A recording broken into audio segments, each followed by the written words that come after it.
La lunga colonna di camion praticamente fermi sulla corsia di marcia, un'auto che arriva, non si accorge della coda fino a pochi metri dall'ultimo tir, frena disperatamente ma non riesce ad evitare l'impatto violentissimo. L'auto carambola sulla corsia di sorpasso e centra un'altra vettura.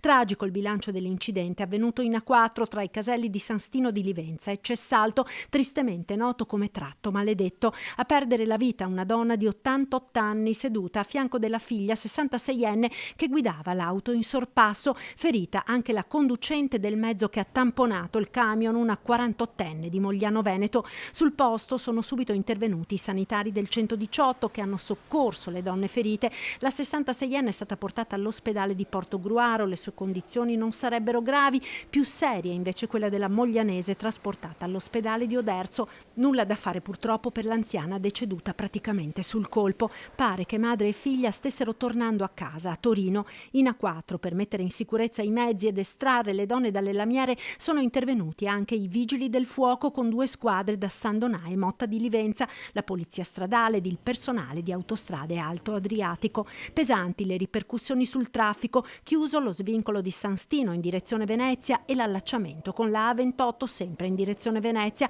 attivato dalla concessionaria il bypass virtuale con il traffico indirizzato verso la A28 e la A27, oltre 5 chilometri di coda. L'autostrada è stata riaperta alle 15 una volta ultimate le operazioni di soccorso e messa in sicurezza. Al vaglio delle forze dell'ordine la causa del tamponamento, non si esclude il malore o la distrazione. Raccomanda la massima attenzione il sindaco di Cessalto, a maggior ragione laddove sono in corso lavori per la realizzazione della terza corsia. Dispiace ancora di più perché si stanno facendo i lavori anche per la realizzazione della terza corsia.